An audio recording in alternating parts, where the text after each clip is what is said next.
हाँ जी, नमस्कार, राधे राधे, जय श्री कृष्णा। कैसे हैं सब लोग? बढ़िया, मज़े में, आनंद में। चलिए, ईश्वर आप सबको हमेशा आनंद में रखें, खूब मज़े में रखें, खूब स्वाध्याय करें, खूब अध्ययन करें, खूब मेहनत करें और अपने कर्म पथ पर लगातार बढ़ते चले।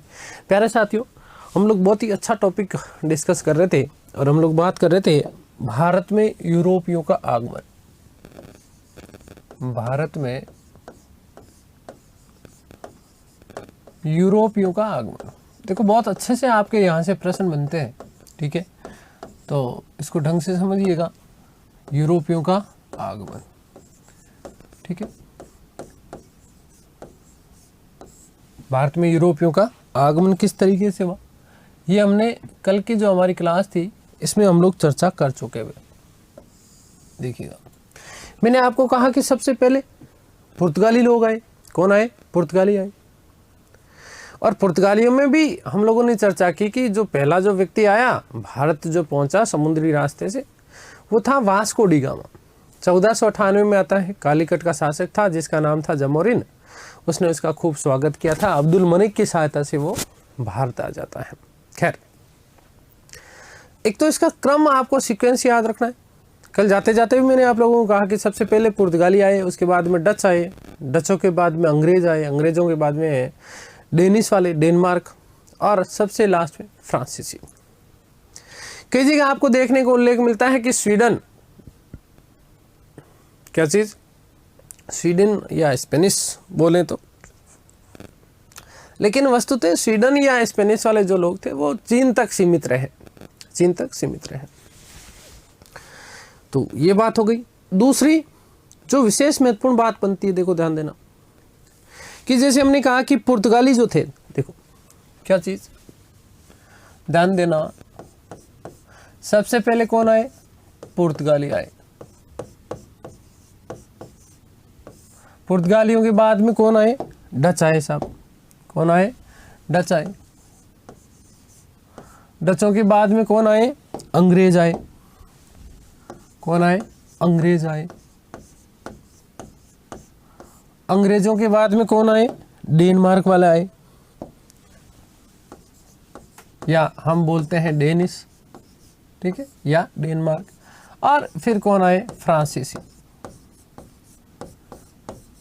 ये भारत में इनके आने का क्रम है। तो एक तो यहां से पूछा जा सकता है, ठीक है, ध्यान देना, पुर्तगाली सबसे पहले आए और सबसे लास्ट में गए। पुर्तगाली सबसे पहले आए और सबसे लास्ट में गए। मोस्ट इंपॉर्टेंट बात बन जाती है कि पुर्तगीज जो है भारत में सबसे पहले आए, सबसे पहले आए,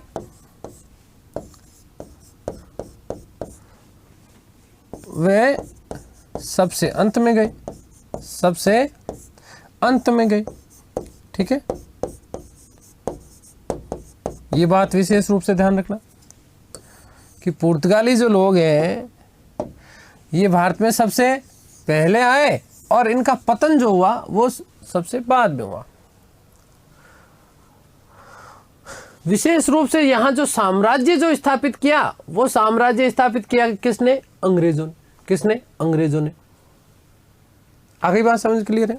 एक चीज और ध्यान रखना, जैसे हम बात करें तो डच जो थे, विशेष नोट बनता, देखो मैंने आपको क्या कहा, नोट लगा रहा हूं यहां पे, मैंने आपको कहा जो डच जो थे, डच अंग्रेजों से पूर्व आए। डच क्या थे?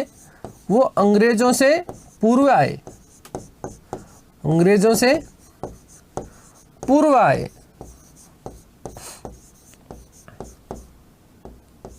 ठीक है, अंग्रेजों से पूर्व आए।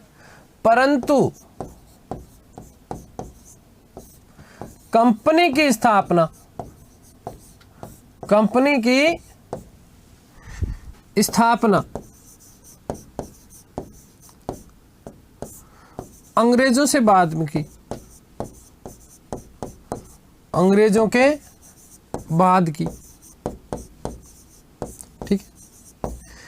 लेकिन ध्यान देना, मोस्ट इंपॉर्टेंट बात है ये, यहां से एग्जामिनर फांसने का प्रयास करता है आपको, ठीक है। अब यदि हम बात करें, देखो कंपनी की स्थापना की, तो कंपनी की स्थापना अंग्रेजों की पहले हो गई, किससे? डचों से। लेकिन डच जो है अंग्रेजों से पूर्व आए थे भारत में 1595 में, कब आए? 1595 में। अंग्रेज भारत में कब आए? 1599 में इनको एक अधिकार पत्र दिया गया, 1600 में ये भारत आ गया एक तरीके से, ठीक है ना। तो एक तरीके से अंग्रेजी जो कंपनी है उसकी स्थापना तो लगभग 1600 में हो गई है, ठीक है ना। लेकिन डचों की जो कंपनी थी, इस डचों की कंपनी की स्थापना आगे चल करके 1602 में, कब हुई? 1602 में, ठीक है, हो गई बात क्लियर। वही बात करें हम कोठी की, कोठी या कारखाने की, किसकी बात करें? कोठी की। तो ध्यान रखना, यदि हम कोठी की बात करें या कारखाने की बात करें तो डचों की कोठी पहले स्थापित हो गई, लेकिन कंपनी की स्थापना बाद में हुई है, ठीक है। क्योंकि डचों ने अपना जो प्रथम कारखाना स्थापित किया था, आगे बात करेंगे इसको, प्रथम कारखाना 1605 ईस्वी में किया मुसलीपट्टनम में। कहां पर किया? मुसलीपट्टनम में। वही बात करें अंग्रेजों की, किसकी बात करें हम लोग? अंग्रेजों की। तो अंग्रेजों ने जो अपनी व्यापारिक कोठी स्थापित की वो 1608 में की, सबसे पहले सूरत में। समझ रहे हो भाई? डचों ने अपना प्रथम व्यापारिक कारखाना, देखो व्यापारिक कोठियों की यदि हम बात करें, किसकी बात करें? व्यापारिक कोठियों की यदि हम बात करें, या फिर इसी को हम क्या बोल देते हैं? कारखाना बोल देते हैं। क्या बोल देते हैं? कारखाना। इसके क्रम में देखें तो सबसे पहले जो व्यापारिक कोठी स्थापित की गई वो किसके द्वारा की गई थी? पुर्तगालियों के द्वारा। किसके द्वारा? पुर्तगालियों के द्वारा।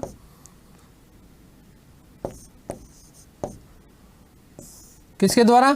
पुर्तगालियों द्वारा। और पुर्तगालियों ने सबसे पहले अपनी व्यापारिक कोठी कब स्थापित की? 1503 में।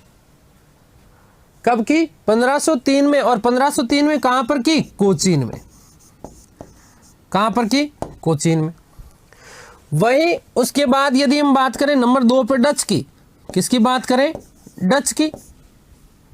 तो डचों के द्वारा जो अपनी प्रथम व्यापारिक कोठी स्थापित की गई थी वो 1605 ईस्वी में। कब की गई? 1605। और 1605 में कहा? मुसलीपट्टनम में।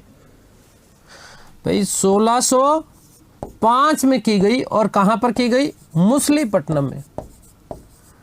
मुसलीपट्टनम में। मोस्ट इंपॉर्टेंट प्रश्न बनते हैं, ये ध्यान रखना। डचों ने अपनी व्यापारिक कोठी की स्थापना 1605 में की। कहां पर की? मुसलीपट्टनम में। वही बात करें अंग्रेजों की, किसकी बात करें हम लोग? अंग्रेजों की बात करें तो अंग्रेजों ने जो अपनी व्यापारिक कोठी स्थापित की है वो की है 1608 में। कब की है? 1608 में जाकर के स्थापित हुई है। आगे बात समझ गए? और 1608 में इन्होंने कहां की? सूरत में। अंग्रेजों ने अपनी प्रथम व्यापारिक कोठी 1608 में स्थापित की। कहां पर? सूरत में। कहां पर की? सूरत में। उसके बाद में डचों ने दूसरी अपनी व्यापारिक कोठी स्थापित की थी 1610 में। ध्यान रखना, पुलिकट में। वही बात करें डेनमार्क की, यहां पर लिख रहा हूं नंबर 4, डेनमार्क। कौन? डेनमार्क, या जिसे हम बोलते हैं डेनिश, है ना। डेनमार्क वाले जो लोग हैं, डेनमार्क वाले लोगों ने अपनी प्रथम व्यापारिक कोठी स्थापित कब की? 1620 में। 1620 में। कहां पर? तंजोर में। डेनमार्क वाले जो लोग हैं इनकी जो कंपनी स्थापित हुई है, कोठी स्थापित हुई है, वो कब हुई है? 1620 में। और कहां पर हुई है? तंजोर में। या फिर हम शब्द आपको मिल जाएगा तंजावुर। क्या मिल जाएगा? तंजावुर। सबसे लास्ट में अंत में फ्रांसीसी कंपनी, इस फ्रांसीसी कंपनी का आगमन मैंने आपको बताया कब? 1664 में। कब बताया? 1664 में। लेकिन उन्होंने अपनी व्यापारिक कोठी या व्यापारिक जो कारखाना स्थापित किया वो किया 1668 में।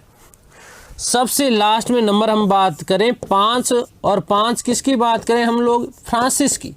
किसकी बात करें? फ्रांसिस की। तो इन्होंने अपना जो व्यापारिक कारखाना स्थापित किया वो 1668 में किया। कहां पर किया? सूरत में। कहां पर किया? सूरत में। देखो वापस सुनना, समझना, कंफ्यूज मत होना। डच अंग्रेजों से पूर्व भारत में आए, लेकिन कंपनी की स्थापना अंग्रेजों के बाद हुई 1602 में। ठीक है। जबकि अंग्रेजी कंपनी की स्थापना आपकी लगभग कब हो गई है? 1600 ईस्वी में, है ना। जिसे हम ब्रिटिश ईस्ट इंडिया कंपनी के नाम से जानते हैं, उसकी स्थापना कब हो गई आपकी 1600 ईस्वी में। डचों की जो थी है ना, वारंग दे ओस्ट इंडी से आगे चर्चा करेंगे हम लोग, ठीक है ना। तो वो जो कंपनी स्थापित हुई वो कब हुई है आपकी 1602 में। तो इस तरीके से ध्यान रखना कि अंग्रेज आए तो डचों के बाद में थे, लेकिन व्यापारिक कंपनी की स्थापना डचों से पहले हो गई। वही बात करते हैं कारखाने की, तो यहां से ध्यान रखना व्यापारिक कोठी सबसे पहले पुर्तगालियों ने स्थापित की 1503 में कोचीन में। उसके बाद में डचों ने स्थापित की 1605 में। अंग्रेज भारत में 1600 में आ गए, लेकिन अंग्रेजों को व्यापारिक कोठी स्थापित करने में 8 साल लग गए। कितने साल लगे? 8 साल लग गए। वहीं डेनमार्क, क्या चीज है? डेनमार्क भारत में कब आए? 1616 में। डेनिश या डेनमार्क एक ही बात है ना। लेकिन उन्होंने अपनी व्यापारिक कोठी कब स्थापित की है? 1620 में व्यापारिक कोठी स्थापित की है। कहां पर की है? तंजौर में। कहां पर की है? तंजौर में। और ध्यान रखना कि फ्रांसीसी भारत में आए 1664 में, और उन्होंने अपनी व्यापारिक कोठी स्थापित करने में 4 साल लगे। मतलब क्या? 1668 में उन्होंने अपनी प्रथम व्यापारिक कोठी स्थापित की सूरत में। कहां पर की? सूरत में। आगे बात समझ क्लियर है? सबसे ज्यादा कंफ्यूजन यहीं पे होता है, ध्यान रखना, ठीक है ना। आपसे पूछा जा सकता है, ये बात आप लोग विशेष रूप से ध्यान रखना कि डचों से पूर्व अंग्रेजों की व्यापारिक कंपनी की स्थापना हो गई, ठीक है ना। लेकिन डच भारत में अंग्रेजों से पहले आए, लेकिन अंग्रेजों की कंपनी की स्थापना पहले हुई और डचों की बाद में हुई, ठीक है। व्यापारिक कोठी के क्रम में कोई भी आपको परिवर्तन देखने को नहीं मिलेगा। चलिए आगे बढ़ते हैं, बात करते हैं अब पुर्तगालियों की। किसकी बात करते हैं? पुर्तगाली, जो कि भारत में प्रथम व्यापारिक कंपनी के रूप में थे, है ना। कौन कौन से पुर्तगाली वायसराय आए, उन्होंने क्या क्या नीतियां अपनाई, किस तरीके से यहाँ इन्होंने धीरे धीरे यहाँ का जो व्यापार था, इस व्यापार के ऊपर किस प्रकार से उन्होंने अधिकार करना प्रारंभ किया, ये आपके लिए बड़ा महत्वपूर्ण प्रश्न बनता है। देखो, ये जो यूरोपीय जो लोग थे ना, ये यूरोपीय लोग भारतीय लोगों की नब्ज पकड़ चुके थे, ठीक है ना। भारतीय लोगों की नब्ज पकड़ चुके थे। कैसे? जब ये आए तो केवल और केवल सामान्य व्यापारी के रूप में, चाहे हम अंग्रेजों की बात करें तो अंग्रेज भी क्या है? सामान्य व्यापारी के रूप में आए, यस और नो। लेकिन धीरे धीरे जो है इन्होंने अपने यहाँ पर पैर पसारने प्रारंभ किए। वो समझ चुके थे कि भारतीय जो राजा है, इन भारतीय राजाओं का ज्यादा कोई विशेष ध्यान नहीं है जनता की तरफ, वो अपने केवल और केवल भोग विलास में लगे हुए हैं। तो और इस स्थिति में क्या है, उन्हें आपस में लड़ाया भी जा सकता है, ठीक है ना। तो फूट डालो और राज करो की नीति का अनुसरण किया विशेष रूप में किसने? अंग्रेजों ने। यही उनकी सफलता का सबसे बड़ा कारण था। और भारतीय जो कुटीर उद्योग जो था, देखो भारत को हम लोग सोने की चिड़िया कहते हैं ना, तो भारत को सोने की चिड़िया कहते हैं, इसका मतलब ये थोड़ी है कि भारत में कहीं सोने की चिड़िया उड़ती होगी, नहीं भाई। भारत में जो व्यापार जो था वो बहुत उन्नत था। लगभग हर घर में कुटीर उद्योग हुआ करते थे, लघु उद्योग हुआ करते थे, ठीक है ना। इसीलिए एक कथन मिलता है, देखो 1600 ईस्वी के लिए एक कथन मिलता है भारत के लिए कि भारत एक अथाह सोने का गड्ढा है। ध्यान से सुनना, कथन क्या मिलता है कि भारत एक अथाह सोने का गड्ढा है, जहां सोना आने के लिए जगह तो है परंतु जाने के लिए जगह नहीं है। यह 16वीं शताब्दी का कथन है। जब ये यूरोपीय भारत में आए तो इस संदर्भ में ये कथन दिया गया कि भारत अथाह सोने का गड्ढा है। सोने का गड्ढा मतलब ये नहीं है भाई, सोने के गड्ढे का मतलब ये है कि भारत में लघु कुटीर उद्योग हुआ करते थे।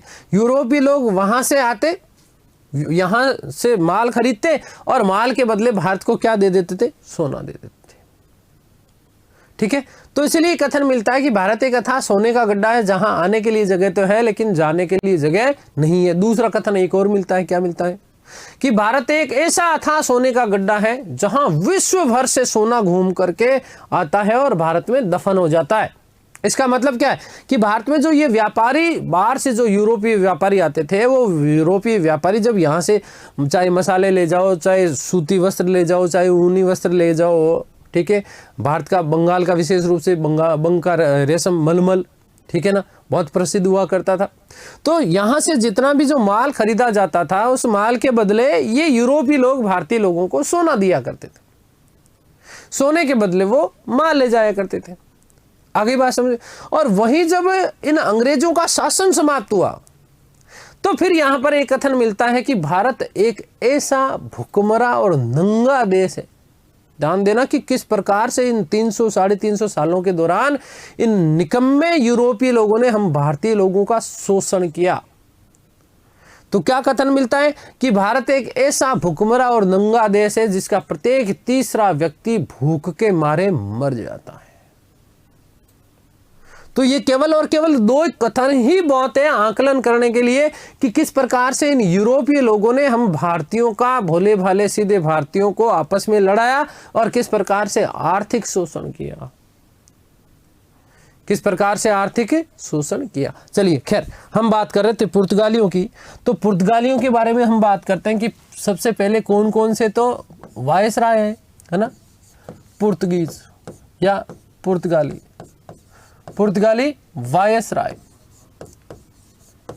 कौन कौन से भारत में पुर्तगाली वायसराय आए और कब कब आए और उन्होंने क्या क्या कार्य किए, ये आप लोगों के लिए विशेष महत्वपूर्ण प्रश्न बनता है। देखो ध्यान देना एक चीज और, भाई आप लोग अपने कंपटीशन एग्जाम की तैयारी कर रहे हैं तो हम इसको हिस्ट्री को विषय के रूप में नहीं पढ़ रहे हैं, ठीक है ना। आगे बात समझिए, हम केवल उन्हीं चीज़ों की बात करेंगे, उन्हीं टॉपिक्स की चर्चा करेंगे, उन्हीं बिंदुओं की चर्चा करेंगे जो कि आपकी परीक्षा के दृष्टिकोण से क्या हो, महत्वपूर्ण हो। परीक्षा के दृष्टिकोण से क्या हो, महत्वपूर्ण हो। विषय के रूप में इसको पढ़ा भी नहीं जा सकता, है ना।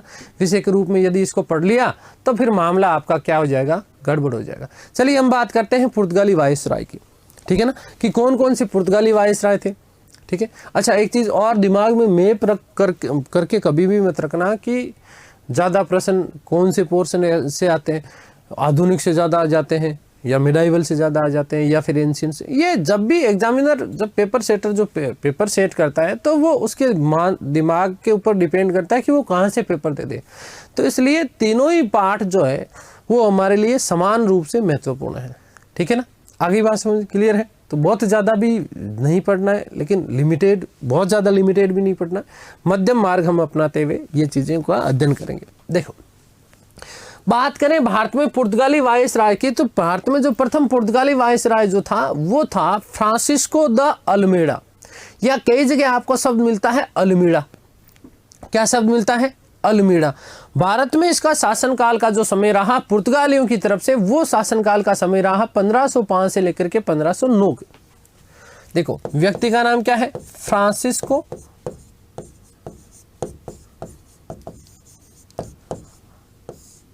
द अल्मीड़ा, या कई जगह आपको नाम मिलता है अल्मेडा, ठीक है। इसके शासनकाल की भारत में यदि हम बात करें तो 1505 से लेकर के 1509 के दौरान जो ये है भारत में पुर्तगाली वायसराय के रूप में रहा। भारत में पुर्तगाली वायसराय के रूप में रहा, पुर्तगालियों के एक रूप से प्रतिनिधि के रूप में ये भारत में कहां से कहां तक रहा, 1505 से लेकर के 1509 के दौरान। ध्यान देना, आपसे पूछा जा सकता है कि पुर्तगालियों का प्रथम वायसराय भारत में कौन था, बताओ। प्रथम वायसराय कौन था, तो फ्रांसिस्को दे अल्मेडा पुर्तगालियों का प्रथम वायसराय था। पहली चीज, पुर्तगालियों का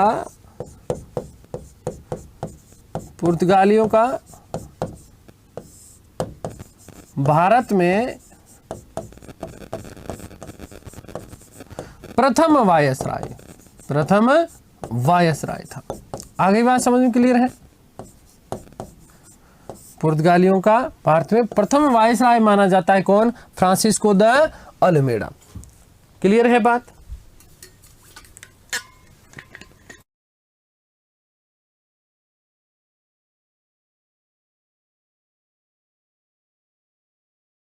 आगे बात समझ में आ गई, क्लियर है।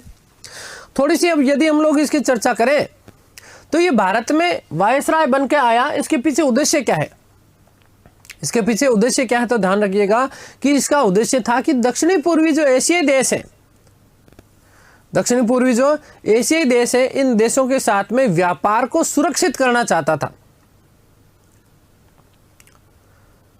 दक्षिणी पूर्वी एशियाई देशों के साथ में ये व्यापार को क्या करना चाहता था, पुर्तगाली व्यापार को सुरक्षित करना चाहता था। इसीलिए इसने एक नीति अपनाई। कौन सी नीति अपनाई? ब्लू वाटर पॉलिसी, या जिसे हम क्या बोलते हैं, शांत जल नीति। क्या बोलते हैं? शांत जल नीति, या इसी को हम क्या बोलते हैं, ब्लू वाटर पॉलिसी। आगे बात समझ में क्लियर है? तो आपके लिए मोस्ट इंपोर्टेंट प्रश्न बनता है कि एक तो भारत में प्रथम पुर्तगालियों का प्रथम वायसराय कौन है? फ्रांसिस्को दे अल्मेडा। उसकी नीति ब्लू वाटर पॉलिसी किसने अपनाई? ये आरएस में पूछा जा चुका है प्रश्न, ध्यान रखना। तो ब्लू वाटर पॉलिसी किसने अपनाई थी? फ्रांसिस्को दे अल्मेडा ने। क्या था ये? इस नीति का मुख्य उद्देश्य यदि हम लोग बात करें, इस नीति के मुख्य उद्देश्य की यदि हम लोग बात करें, तो समुद्री जो मार्ग थे, इन समुद्री मार्गों के ऊपर एकाधिकार करना था। देखिएगा कि ये पुर्तगालियों का भारत में प्रथम वायसराय था, ठीक है। और इसका जो उद्देश्य जो था, है ना, उद्देश्य क्या है इसका?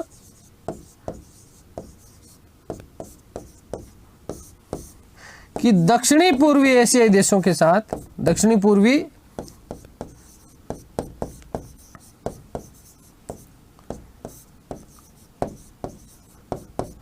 जितने भी, देखो केवल यहां पर भारत नहीं है, यहां सारे दक्षिणी पूर्वी एशियाई देशों की बात हो रही है।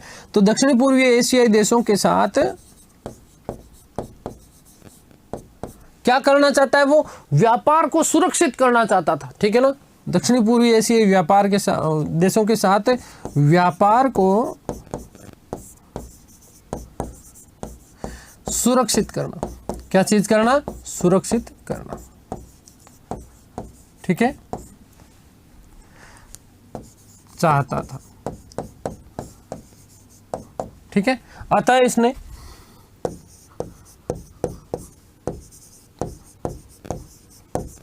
ब्लू वाटर पॉलिसी या शांत जल नीति, शांत जल नीति, जिसे हम क्या कहते हैं, ब्लू वाटर पॉलिसी, ठीक है ना, अपनाई, ठीक है। क्या किया इसने?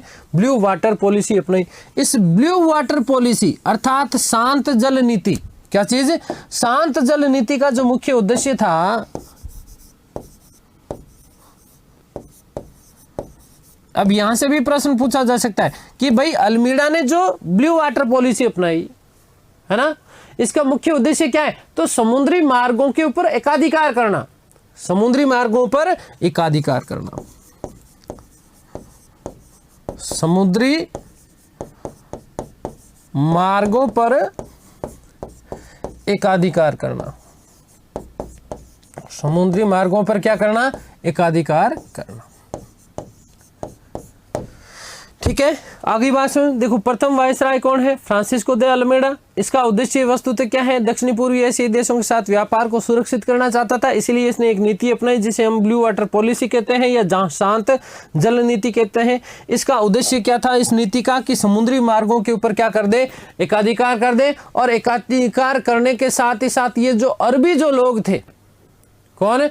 अरबी लोग, इन अरबी लोगों का बिचौलिएपन का जो चीजें थी उसको हमेशा के लिए क्या करना चाहता था? समाप्त करना चाहता था, ठीक है। आगे बात समझिए। अब यहां से एक चीज और ध्यान रखना कि फ्रांसिस्को दे अल्मेडा प्रथम ऐसा पुर्तगाली वायसराय था जिसने भारत में पुर्तगाली राज्य स्थापित करने का प्रयत्न प्रारंभ किया था। इसने यहां पर 1505 ईस्वी में जैसे ये आया तो इसका प्रयास ये था कि यहाँ पर पुर्तगाली राज्यों की स्थापना कर दी जाए, और इसी के लिए इसने 1505 ईस्वी में केनूर और किलवा के जो तट थे, ध्यान देना, कौन से? केनूर और किलवा के जो तट थे, यहां पर अधिकार किया, और अधिकार करने के बाद में यहां पर पुर्तगाली दुर्ग स्थापित किए। किसने? फ्रांसिस्को दे अल्मेडा ने। 1509 ईस्वी में इसी अल्मेडा ने गुजरात, तुर्की, मिस्र, ये जितने भी देश जो थे, है ना, गुजरात तो हमारे भारत में विशेष रूप से, है ना। तुर्की और मिस्र जो बाहर के जो देश थे, जो कि गुजरात के तट पर आकर के यहाँ पर क्या करा करते थे, व्यापार करते थे। तो इस तुर्की और मिस्र के जो संयुक्त बेड़ा आया, इस संयुक्त बेड़े को इसने क्या कर दिया, पराजित कर दिया। क्या कर दिया, पराजित कर दिया। और पराजित करने के बाद में ध्यान रखने कि हिंद महासागर जो था, इस हिंद महासागर में अब पुर्तगाली सबसे ज्यादा शक्तिशाली हो गए। पुर्तगाली क्या हो गया था, सबसे ज्यादा शक्तिशाली हो गया। इसलिए अब यहां पर हिंद महासागर को ध्यान देना, किसको, हिंद महासागर को जो है पुर्तगाली सागर कह करके पुकारा जाने लगा था। किसके समय, फ्रांसिस्को दे अल्मेडा के समय। किसके समय, फ्रांसिस्को दे अल्मेडा के समय। देखिए कुछ चीजें लिखता हूं मैं कि अल्मेडा या अल्मीड़ा एक ही बात है, ठीक है ना। प्रथम पुर्तगाली था, प्रथम पुर्तगाली वायसराय था।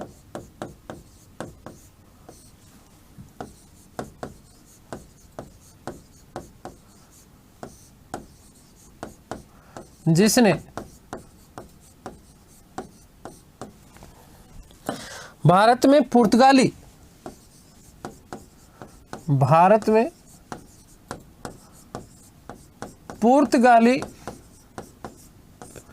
राज्य स्थापित करने का प्रयास किया, राज्य स्थापित करने का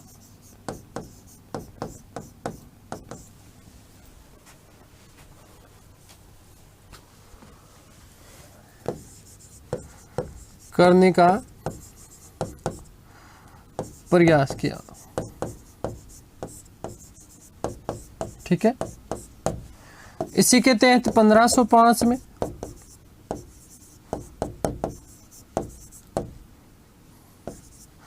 गुजरात, तुर्की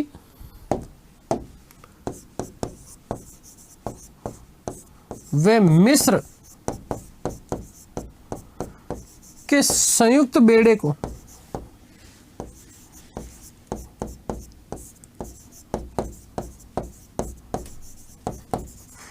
हिंद महासागर में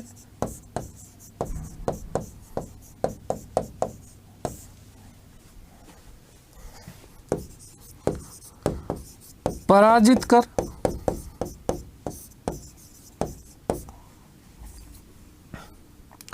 सबसे शक्तिशाली बन गए।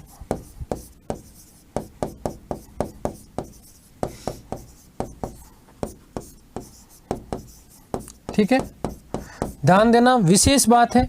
क्या विशेष बात है बेटा, कि पुर्तगाली, ध्यान रखना, मोस्ट इंपॉर्टेंट बात बनती है कि पुर्तगाली अपने आप को या पुर्तगाली स्वयं को सागर का स्वामी कहते थे, सागर का स्वामी कहते थे।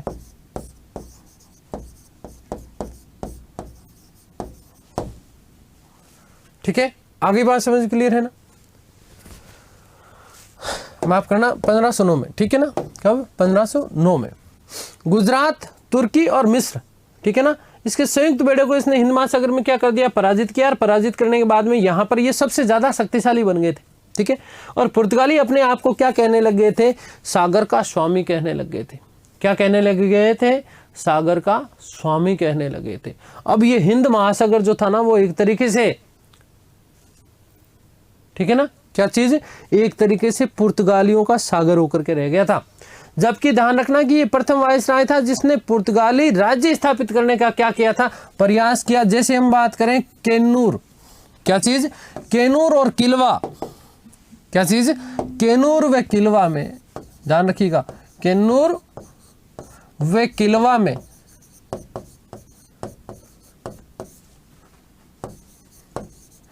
अपने दुर्ग स्थापित करवाए, अपने दुर्ग स्थापित किए।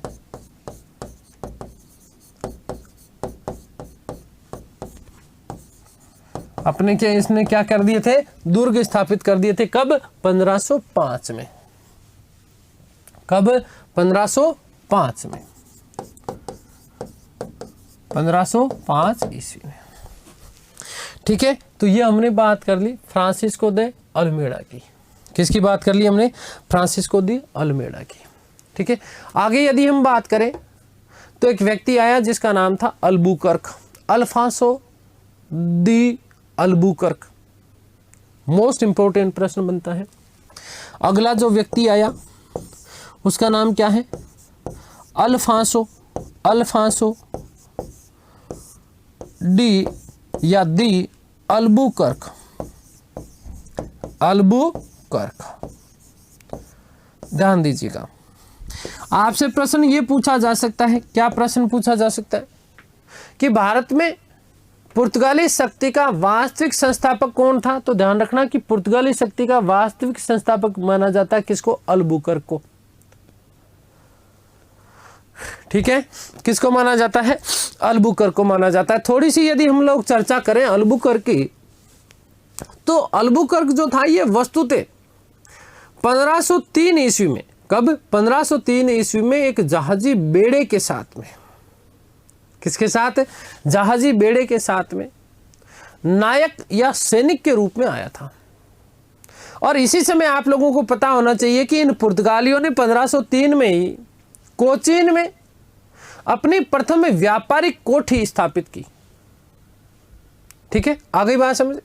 उसके बाद में हमने बात की अल्मेडा की। मैंने कहा कि अल्मेडा जो था वो भारत में 1505 से लेकर के 1509 तक वायसराय के रूप में रहा। और जब अल्मेडा वापस गया तो उसके बाद में जो वायसराय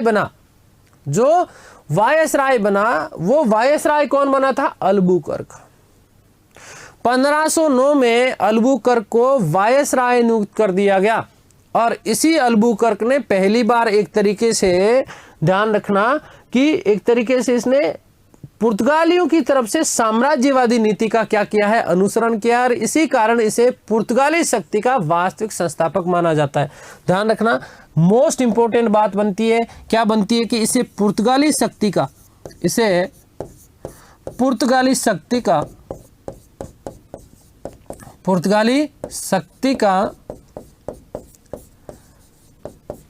वास्तविक संस्थापक माना जाता है। वास्तविक संस्थापक माना जाता है। ठीक है ना, मोस्ट इंपोर्टेंट प्रश्न बनता है बेटा, ध्यान रखना, वास्तविक संस्थापक माना जाता है।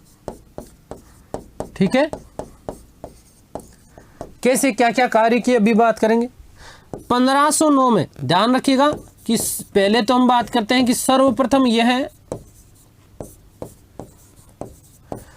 1503 में, कब? 1503 में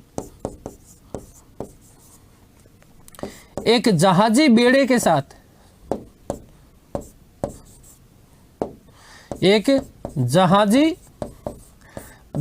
साथ,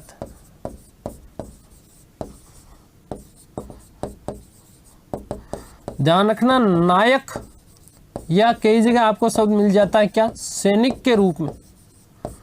नायक या सैनिक के रूप में भारत आया।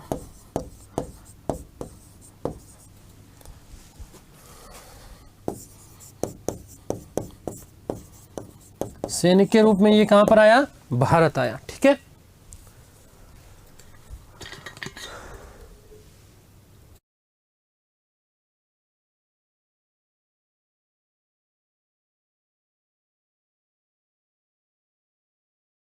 (1509) में, कब?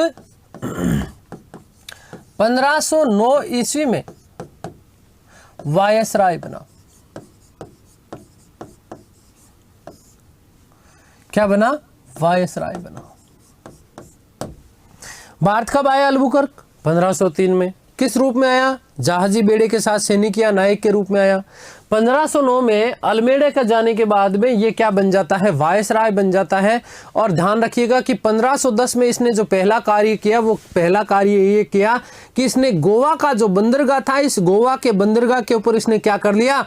अधिकार कर लिया। और इसी के साथ भारत में प्रथम पुर्तगाली राज्य की, क्षत्रिय राज्य, ध्यान रखना, भारत में प्रथम पुर्तगाली क्षत्रिय राज्य की क्या कर दी? इसने स्थापना कर दी। आगे बात समझ क्लियर है ना?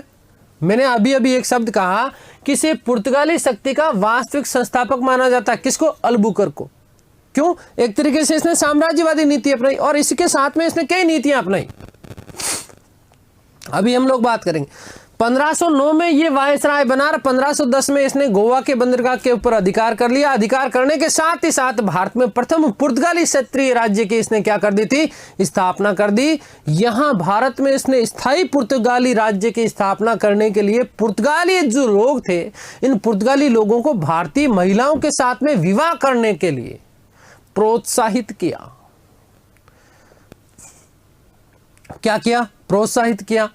ठीक है। और समाज में उस समय जो सती प्रथा प्रचलित थी भारतीय समाज में, उस सती प्रथा के ऊपर उसने क्या लगा दी, रोक लगा दी। और इस रूप में ये राजा राममोहन राय का आधुनिक भारत में अग्रज माना जाता है। मोस्ट इंपोर्टेंट प्रश्न बनता है, ध्यान रखना।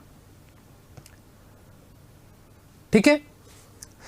अगली बात करें तो 1511 में मलक्का के ऊपर विजय की। 1515 में फारस की खाड़ी में स्थित एक द्वीप था जिसका नाम था आर्मुज या आर्मुज बंदरगाह।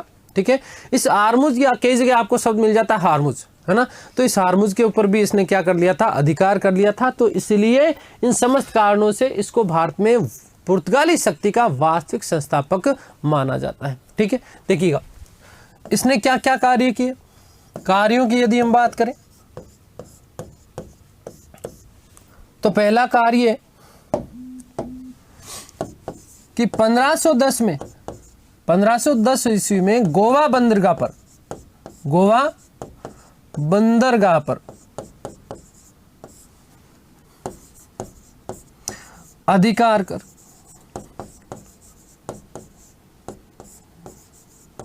मोस्ट इंपोर्टेंट बनता है, ध्यान रखना। भारत में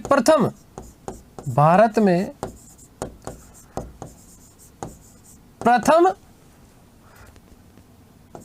पुर्तगाली क्षेत्रीय राज्य की स्थापना की।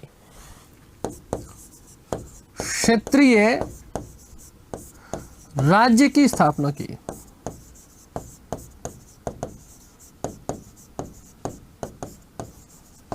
पहली चीज। दूसरी चीज क्या बेटा? दूसरी चीज ध्यान रखिएगा कि पुर्तगालियों को या पुर्तगाली स्थायी राज्य की स्थापना करने हेतु स्थायी राज्य की स्थापना करने हेतु पुर्तगालियों को, किसको? पुर्तगालियों को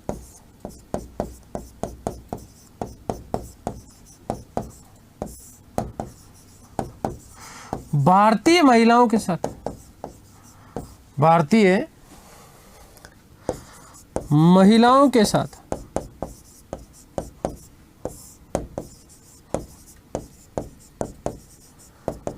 विवाह करने हेतु प्रोत्साहित किया। विवाह करने हेतु प्रोत्साहित किया। ठीक है। अब इसके पीछे कारण क्या था भाई? पुर्तगाली है, भारतीय महिलाओं के साथ विवाह कर रहा है, तो जो संतान होगी, संतान तो एक तरीके से वो किसकी होगी? पुर्तगालियों की। किसकी होगी? पुर्तगालियों की होगी। ठीक है ना। तो एक तरीके से उनको नागरिकता मिल जाएगी, कहाँ की? भारत की। और इसी कारण से ध्यान रखना कि ये एक तरीके से क्या हो जाएगा? पुर्तगाली राज्य हो जाएगा। क्या हो जाएगा? पुर्तगाली राज्य हो जाएगा। साथ ही साथ महत्वपूर्ण कार्य इसने क्या किया कि सती प्रथा पर रोक लगाई। सती प्रथा पर रोक लगाई। ठीक है। और ध्यान रखना इसी कारण जो है इसे राजा राममोहन राय का अग्रज माना जाता है। राजा राममोहन राय का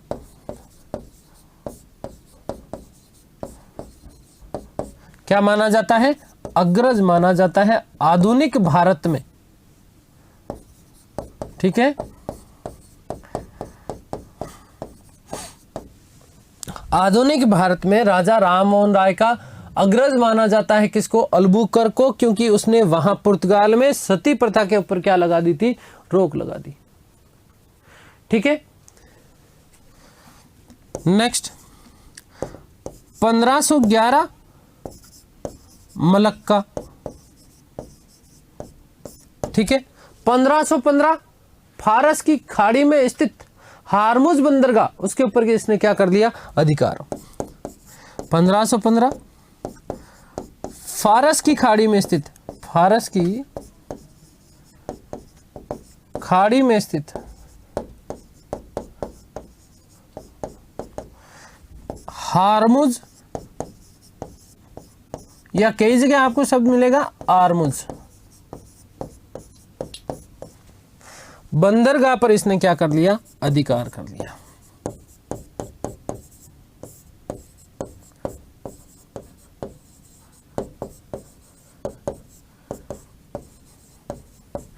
ठीक है, बंदरगाह पर इसने क्या कर लिया, अधिकार कर लिया। किसने, अल्बुकर्क ने।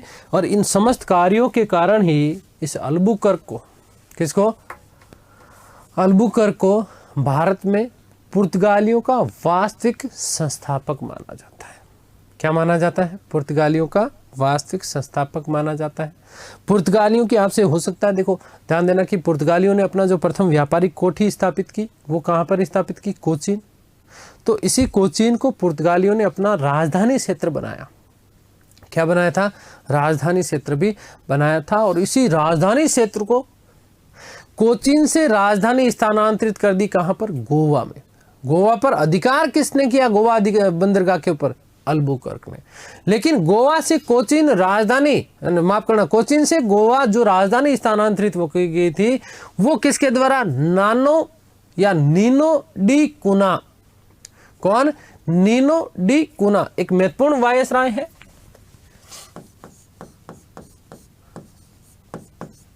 नीनो डी कुना, ठीक है। दूसरा सबसे महत्वपूर्ण वायसराय माना जाता है कौन, नीनो डी कुना। किसके बाद में, अल्बुकर्क के बाद में। किसके बाद में, अल्बुकर्क के बाद में, ठीक है। एक तो पहला काम इसने ये किया 1530 में। इसका नीनो डी कुना का जो शासनकाल, हालांकि आपसे कोई नहीं पूछेगा, लेकिन फिर भी आप केवल इतना सा ध्यान रखना कि 1529 से लेकर के 1538 तक का जो कार्यकाल रहा वो किसका रहा, नीनो डी कुना का। पहला काम इसने ये किया, पहला काम इसने क्या किया, पहला काम इसने ये किया कि 1530 में कोचीन से गोवा, राजधानी जो है वो कोचीन से कहां, गोवा स्थानांतरित कर दी गई। किसके द्वारा, नीनो डी कुना के द्वारा। तो ध्यान रखिएगा, प्रमुख कार्य लिख रहा हूं।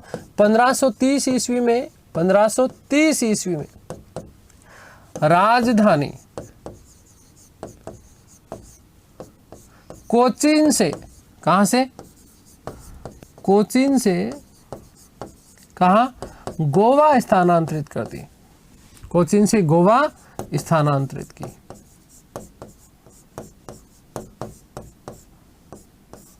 किसके द्वारा की गई, नीनो डी कुना के द्वारा। किसके द्वारा, नीनो डी कुना के द्वारा। देखो इस ये नीनो डी कुना जो था ना, इसी कुना ने, मोस्ट इंपोर्टेंट बात बताता हूं आपको। देखो जब हम मुगल काल की बात करेंगे, किसकी बात करेंगे, मुगल काल की बात करेंगे, कर चुके बात करेंगे क्या।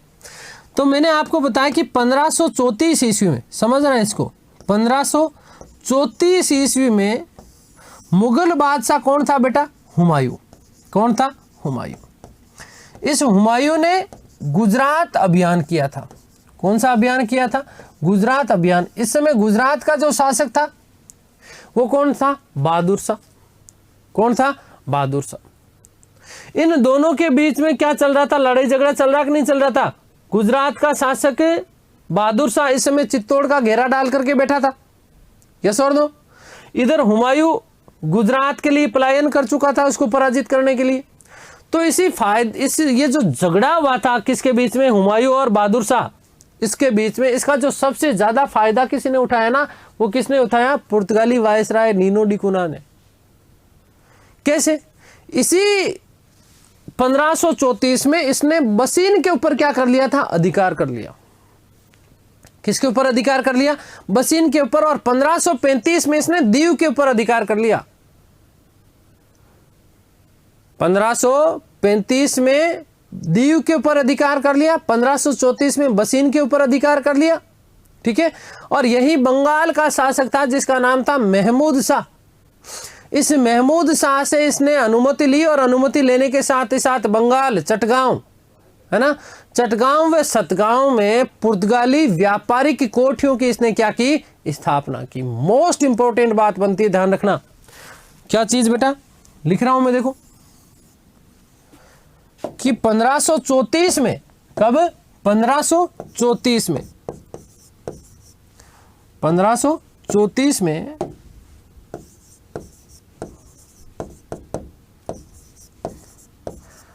मुगल बादशाह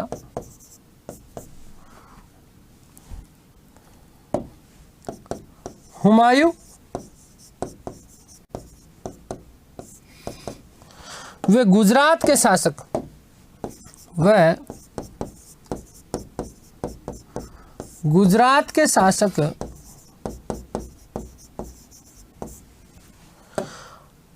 बहादुर शाह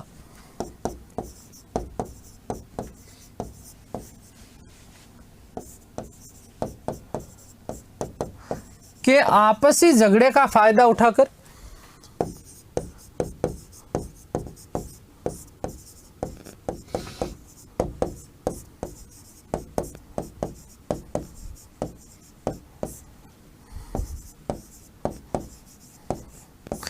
क्रमशः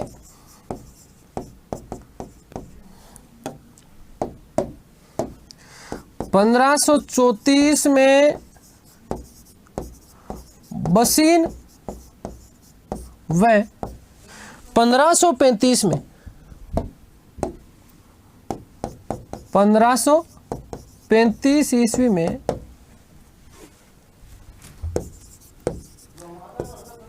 किसके ऊपर बेटा,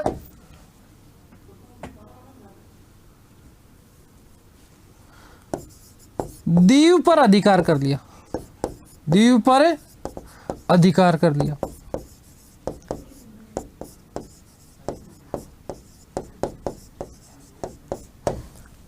ठीक है,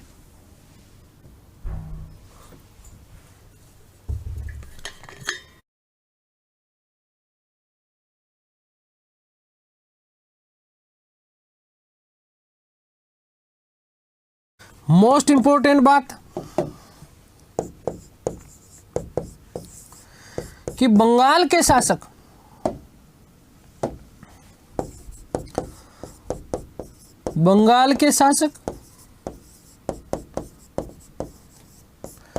महमूद शाह, ठीक है, महमूद शाह से अनुमति लेकर के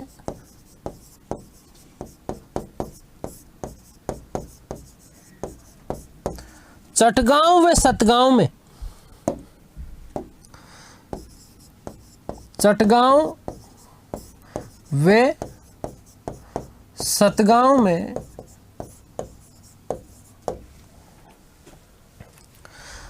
पुर्तगाली व्यापारिक कोठियां स्थापित की, पुर्तगाली व्यापारिक कोठियां स्थापित की।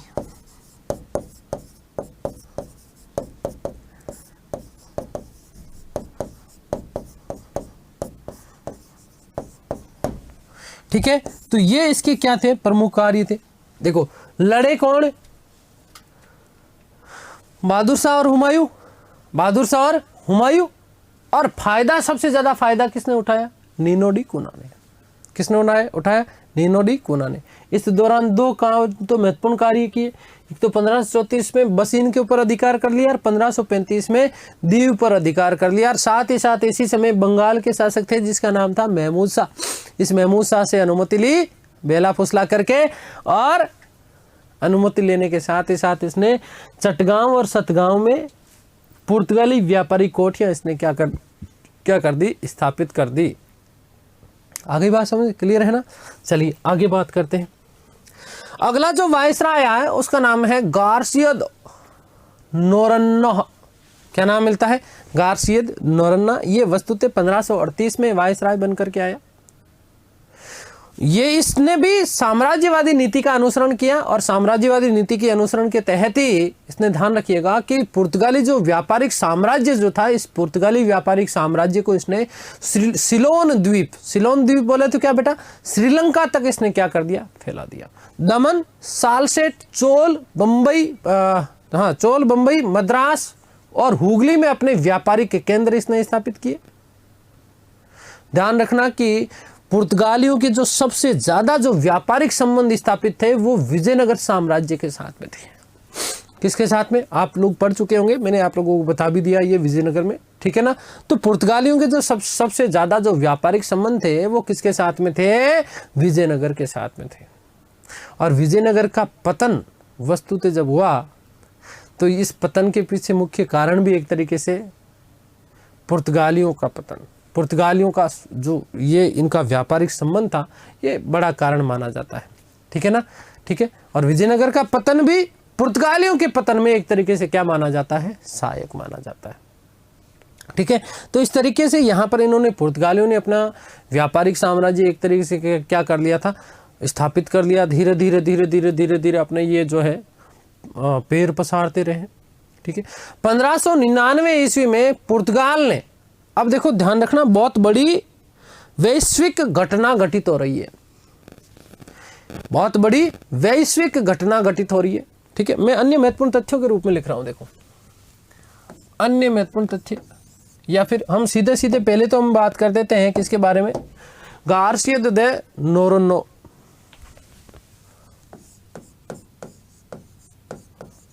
गार्सिया नोरोनो, ठीक है।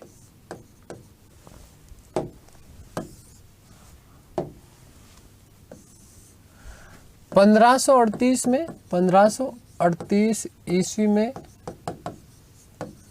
वायसराय बना। क्या बना, ये वायसराय बना। ये बात विशेष रूप से बना, बात याद रखना कि वायसराय कब बना, 1538 में, है ना। पुर्तगाली व्यापारिक साम्राज्य को, ध्यान रखना क्या, कि पुर्तगाली व्यापारिक साम्राज्य को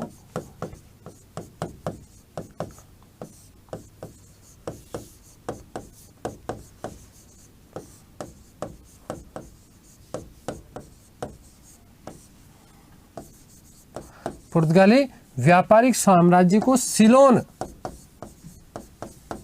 क्या चीज, सिलोन बोले तो क्या बेटा, श्रीलंका, क्या चीज, श्रीलंका तक फैलाया।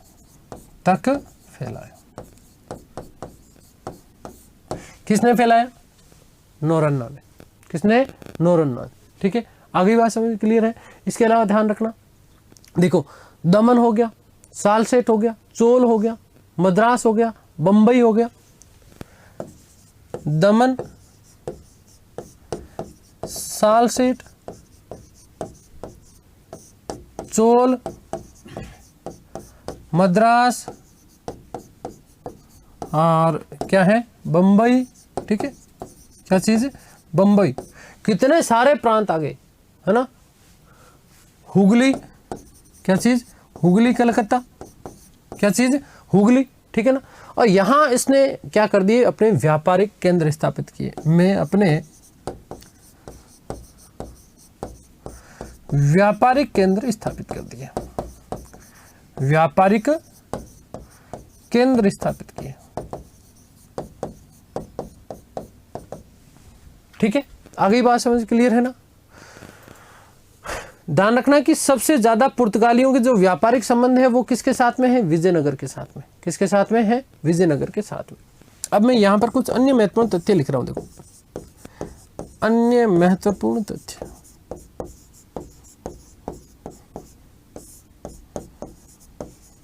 क्या अन्य महत्वपूर्ण तथ्य है, तो पहला मैंने कहा कि एक वैश्विक घटना हुई। क्या वैश्विक घटना हुई, 1559 ईस्वी में, 1559 ईस्वी में पुर्तगाल ने दमन के ऊपर अधिकार कर लिया और इस प्रकार पुर्तगाल के पास में, किसके पास में, पुर्तगाल के पास में। अब भारत की यदि हम लोग बात करें तो बहुत बड़ा ये घटना थी, ध्यान रखना। भारत में लगभग पुर्तगालियों के पास में 50 दुर्ग और 100 से अधिक व्यापारिक जहाजों का बेड़ा हो चुका था।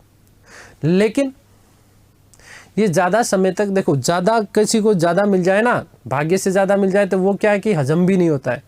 लेकिन लंबे समय तक ये अपने भारत में पुर्तगाली साम्राज्य की सुरक्षा नहीं कर पाए। देखो ध्यान रखना कि 1559 ईस्वी में 1559 ईस्वी में दमन पर अधिकार के साथ ही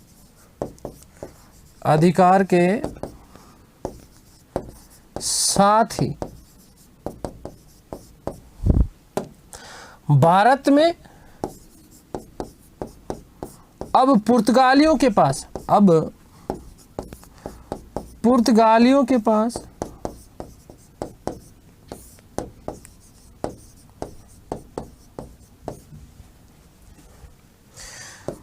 50 से अधिक दुर्ग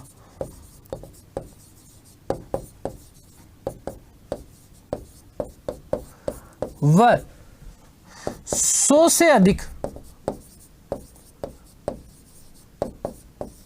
ठीक है, 100 से अधिक व्यापारिक जहाजों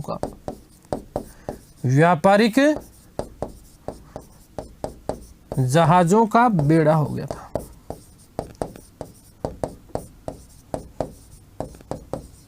ठीक है, परंतु लंबे समय तक ये अपने साम्राज्य की जो है अक्षुणों ने इसको नहीं बना पाए। ठीक है, अब देखो पुर्तगालियों का जो पतन हुआ, इस पतन के पीछे कारण क्या था उसकी बात करते हैं।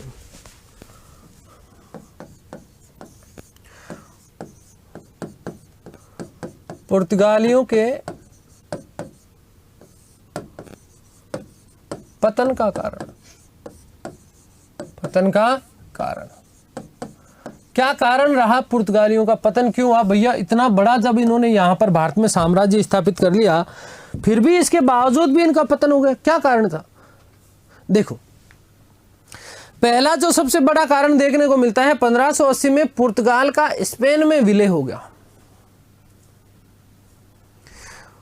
1580 में पुर्तगाल और स्पेन इन दोनों का क्या हो गया था? विलय हो गया। ये बहुत बड़ी विश्व स्तरीय घटना थी। स्पेन का शासक हुआ करता था जिसका नाम था फिलिप। इस फिलिप ने पुर्तगाल को स्पेन के अधीन कर दिया और इस प्रकार से दोनों का जो ये है क्या हो गया? विलय हो गया। और ये जो विलय रहा ये लगभग 1640 60 साल, कितने साल? 60 साल तक ये चला। इसी दौरान 1588 में स्पेन और पुर्तगाल का सम्मिलित बेड़ा जो आया आर्मेडा, इस आर्मेडा को ब्रिटेन के द्वारा लूट लिया गया। बहुत बड़ा व्यापारिक बेड़ा था जिसका नाम था क्या? आर्मेडा। इस आर्मेडा नामक बेड़े को ब्रिटेन के द्वारा 1588 में लूट लिया गया और इसके साथ ही एशियाई देशों पर पुर्तगाल और स्पेन का व्यापारिक एकाधिकार जो था वो क्या हो चला था? समाप्त हो चला था, क्योंकि यहां पर बीच में अब कौन आ गए? पुर्तगाली आ गए। देखो पहली घटना क्या कि 1580 ईस्वी में पुर्तगाल, ध्यान रखना क्या चीज? पुर्तगाल व स्पेन का विलय हुआ, स्पेन का विलय हो गया। ठीक है, यहां सर्वोच्च सत्ताधारी जो पोप था, इस पोप के विरुद्ध पहले से यहाँ जो जनता थी, इस जनता में बहुत सारी चीजें थी, क्योंकि पोप जो थे लगातार निरंकुश हो रहे थे और इसलिए जनता ने पोप की सत्ता को उखाड़ फेंका था। और बाद में ये जो घटना हुई क्या कि 1580 में इन दोनों देशों का क्या हो गया? विलय हो गया। स्पेन का शासक था जिसका नाम था फिलिप। ध्यान रखना, केवल दिमाग में रखना इस चीज को। उसने पुर्तगाल को जो है वो किसके अधीन कर दिया? स्पेन के अधीन कर दिया। ध्यान रखना कि ये विलय 1640 तक चला, 1640 तक विलय रहा। 1640 तक ये जो है क्या रहा? विलय रहा। दूसरा महत्वपूर्ण बात क्या कि 1588 ईस्वी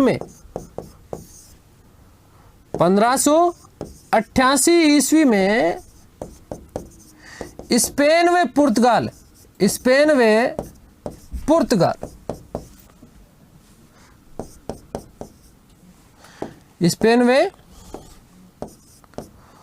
पुर्तगाल के संयुक्त, ये इंपॉर्टेंट बनता है, आपका ध्यान रखना, व्यापारिक जहाजी बेड़े, व्यापारिक जहाजी बेड़े को, बेड़े जिसका नाम क्या था, आर्मेडा। क्या नाम था, आर्मेडा।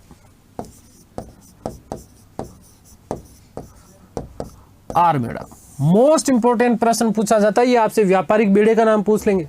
आर्मेडा को ब्रिटेन के द्वारा, किसके द्वारा, ब्रिटेन द्वारा लूट लिया गया।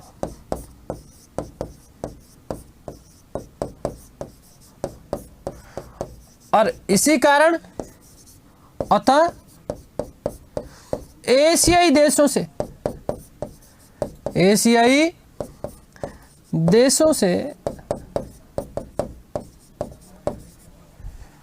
पुर्तगालियों का, ध्यान रखना, क्या चीज, पुर्तगालियों का व्यापारिक एकाधिकार समाप्त हो गया। पुर्तगालियों का व्यापारिक एकाधिकार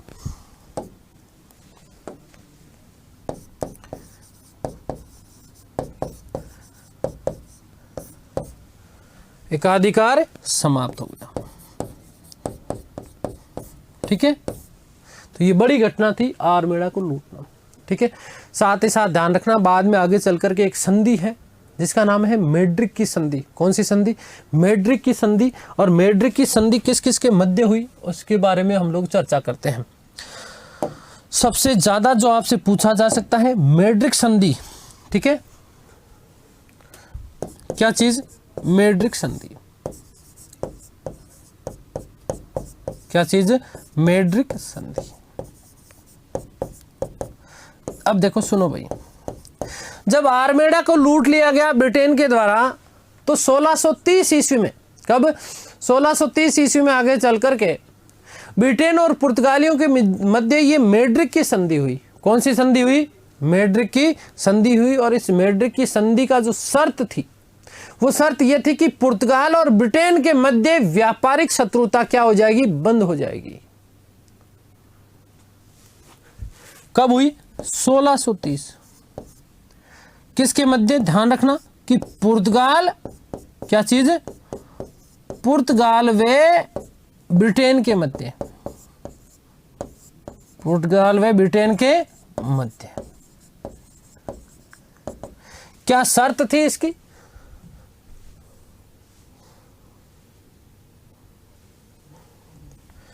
तो इसकी शर्त ध्यान रखना, शर्त क्या थी कि ब्रिटेन और, क्या चीज बेटा, ब्रिटेन वे पुर्तगाल के मध्य, पुर्तगाल के मध्य व्यापारिक शत्रुता बंद, व्यापारिक शत्रुता खत्म कर दी गई। व्यापारिक शत्रुता क्या कर दी गई, खत्म कर दी गई।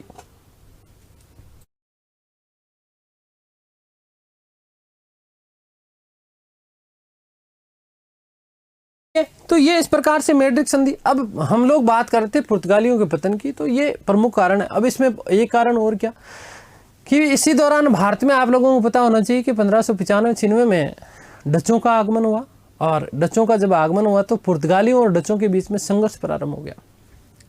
इसी संघर्ष में डचों ने पुर्तगालियों से क्रमशः 1641 में मलक्का दुर्ग जीत लिया। 1658 में श्रीलंका के साथ में जो व्यापारिक अधिकार था केवल और केवल किसका, पुर्तगालियों को, इस व्यापारिक अधिकार को उन्होंने समाप्त कर दिया। 1663 में उन्होंने मालाबार के ऊपर विजय प्राप्त कर ली। और इसी दौरान 1599 और 1600 में अंग्रेजों का क्या हो गया, आगमन हो गया। और इसी क्रम में 1612 में अंग्रेजों ने सूरत के ऊपर अधिकार कर लिया। 1622 में फारस की सेना की सहायता से जो आर्मुज द्वीप इनका प्रमुख केंद्र बना हुआ था, इस आर्मुज द्वीप के ऊपर उन्होंने क्या कर लिया था, अंग्रेजों ने अधिकार कर लिया। फिर इधर मुगल और मराठों के द्वारा पुर्तगालियों का क्या किया गया, विरोध किया गया था। है ना। तो इस प्रकार से ध्यान रखना कि एक तरीके से इन पुर्तगालियों का क्या हो गया था, व्यापारिक एकाधिकार समाप्त हो चुका था। इसमें बहुत सारी चीज़ें, एक हम बात करेंगे कार्य पद्धति की, ठीक है। मोस्ट इंपॉर्टेंट प्रश्न बनते हैं, आरएस में पूछा जा चुका है प्रश्न, ठीक है। तो उसकी ये सारी जो चर्चा हम लोग करेंगे वो हमारी अगली क्लास में करेंगे, ठीक है। तो उम्मीद करता हूँ सारी चीज़ें आप लोगों को समझ में आई होगी। ईश्वर से प्रार्थना करता हूँ कि आप सब स्वस्थ रहें, मस्त रहें, तंदुरुस्त, आह्लादित और प्रसन्नचित रहें। इस सृष्टि की संपूर्ण खुशियाँ आपको और आपके परिवार को मिले। मिलते हैं हमारी अगली क्लास में, तब तक के लिए सभी को धन्यवाद, नमस्कार, थैंक यू सो मच।